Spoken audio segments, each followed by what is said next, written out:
कांग्रेस की वजह नहीं होगा, ममता को नेतृत्व में अगर इंडिया ब्लॉक के हमारे साथी बदलाव चाहते हैं तो कांग्रेस ने भी हमारी चर्चा में शामिल होकर उसमें हमको निर्णय लेने में मदद करनी चाहिए। अगर ममता बनर्जी साहिबा इंडिया ब्लॉक की सदारत संभालना चाहती हैं तो दावा वहाँ पे करें। किसको है ये फिक्र कि कबीले का क्या हुआ? सब इस बात पर लड़ रहे हैं कि सरदार कौन होगा।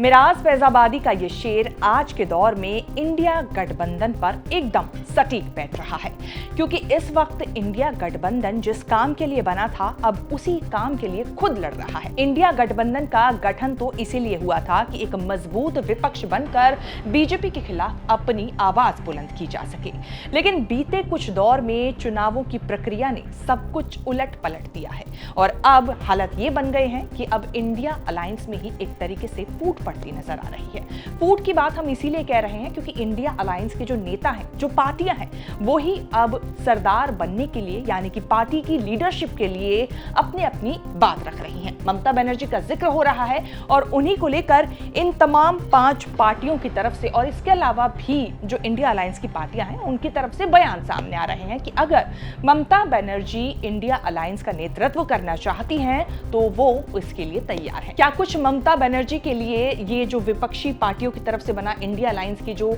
गुट हैं वो कह रहे हैं, वो इस तरीके से आपको यहां पर दिख रहे हैं। आरजेडी ने लालू प्रसाद यादव ने कहा था कि ममता बनर्जी को नेतृत्व दिया जाना चाहिए। वहीं शिवसेना यूबीटी की तरफ से बयान आया है कि ममता से बात की जाए, इस बारे में बैठक करें और उस बैठक में सब कुछ साफ निकल कर आए। शरद पवार वाली एनसीपी की तरफ से कहा जा रहा है कि ममता आगे आए तो स्वागत किया जाएगा। वहीं समाजवादी पार्टी की तरफ से ये बयान आया है कि सही समय पर फैसला करेंगे और नेशनल कॉन्फ्रेंस की तरफ से बात आई है कि बैठक में टीएमसी पक्ष रखे। तो इस तरीके से कुछ बयान आ रहे हैं। यहां पर बात इसीलिए उठ रही है क्योंकि जो विपक्षी गठबंधन की पहले नंबर की पार्टी है कांग्रेस और उसके पहले नंबर के जो नेता हैं यानी कि राहुल गांधी, उन्हीं के नेतृत्व को लेकर सवाल उठ रहे हैं। सवाल इसलिए उठ रहे हैं क्योंकि राहुल गांधी को साइडलाइन करके ममता बनर्जी को इंडिया अलायंस की लीडरशिप देने की कवायद चल रही है। लेकिन इन सब के बावजूद जो बयान सबसे ज्यादा चर्चा में है वो है आरजेडी सुप्रीमो लालू प्रसाद यादव का। ये बयान इसीलिए चर्चा में है क्योंकि जब इंडिया अलायंस की पहली मीटिंग हुई थी तभी लालू प्रसाद यादव ने राहुल गांधी के लिए सेहरा सजाने की बात की थी। एक तरीके से ये इंडिया अलायंस के नेतृत्व करने की भी बात थी और दूसरी तरीके से देखें तो ये राहुल गांधी की शादी को लेकर भी चर्चा थी। दोनों ही तरीके से इस बातों को लिया गया। अब लालू प्रसाद यादव ने राहुल गांधी से दूर होते हुए ममता बनर्जी की सिफारिश खुद अपने बयान से कर दी है। क्या कुछ कहा है, सुनिए। कांग्रेस उसकी आपत्ति जता रही है लालू जी। कांग्रेस की वजह नहीं होगा, ममता को कांग्रेस उसकी आपत्ति जता रही है लालू जी। कांग्रेस की वजह नहीं होगा, ममता को।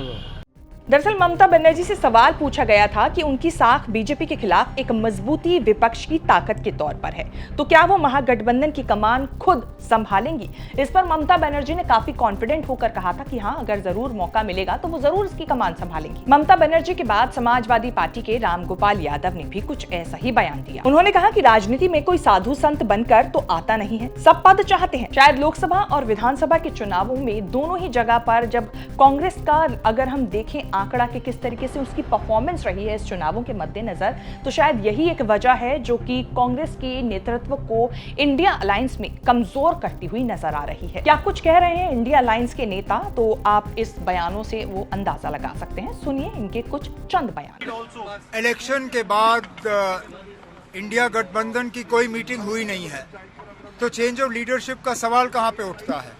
मीटिंग होने दीजिए, उसमें अगर ममता बनर्जी साहिबा इंडिया ब्लॉक की सदारत संभालना चाहती हैं तो दावा वहां पे करें, उस पर बहस होगी।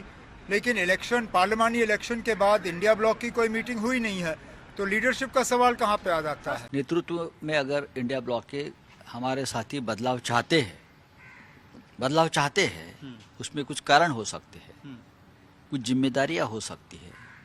तो कांग्रेस एक वरिष्ठ पार्टी है, राष्ट्रीय पार्टी है, तो तो कांग्रेस ने भी हमारे चर्चा में शामिल होकर उसमें हमको निर्णय लेने में मदद करनी चाहिए। विपक्षी गठबंधन को लेकर जो गूंज कोलकाता में उठी थी, उसकी धमक अब दिल्ली तक पहुंच चुकी है। तो अब इंडिया अलायंस का सरबराह कौन होगा, ये देखने वाली बात होगी और इससे इंडिया अलायंस की मजबूती इस आगे आने वाले समय में क्या कुछ रह जाएगी, ये समय आने पर ही पता चलेगा।